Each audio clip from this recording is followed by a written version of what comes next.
আসসালামু আলাইকুম, সবাই কেমন আছেন? কার কি অবস্থা? তো বিকেলবেলা কফি খাওয়া শেষ করলাম, বাচ্চাদের একটু নাস্তা দিলাম।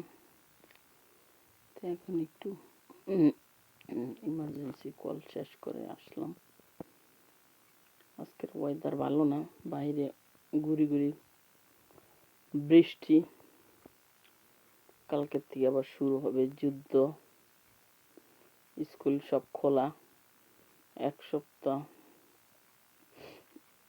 মঙ্গলবার থেকে স্কুল শুরু হয়েছে। 2 মাস দৌড়, নতুন স্কুল, নতুন ক্লাস, বাচ্চাদের ড্রেস দাও, পিকেট দাও, খাবার দাও, কত দুনিয়ার ঝামেলা।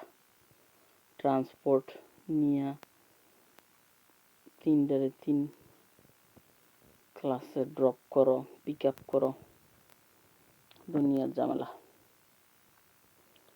2 সপ্তাহ পর্যন্ত এরকমই চলবে। তারপর কিছু ইমার্জেন্সি কাজ মেরেছে, এগুলি করতে হইতেছে। ঝামেলার শেষ নাই। দৌড়াদৌড়ি করতে করতে ঘুম হইতেছে না ঠিক মতো। টু মাচ বিজি, ভ্যারাইটিস কাজ। বিদেশের লাইফ খুবই হার্ড। ফ্যামিলি, বিজনেস, সব দিক সামাল দাও। নিজের নামাজ কালাম আল্লাহ বিল্লাহ, সারা বাড়ি ক্লিন করো, রান্না বান্না, স্কুলের ঝামেলা। ও মাই গড, মাছ হ্যাসাল।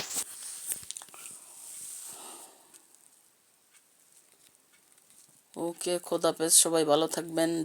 ভিডিওটা ভালো লাগলে লাইক, কমেন্ট, শেয়ার করবেন। মেহজবিন নতুন সেকেন্ডারি স্কুলে গিয়েছে, ইয়ার 7। মিকেল 4 থেকে 5-এ গিয়েছে। মাইসা 2 থেকে 3, মেহজবিন 6 থেকে 7। তো সবগুলির নিউ ক্লাস, এই জন্য আমার 2 মাস দৌড়।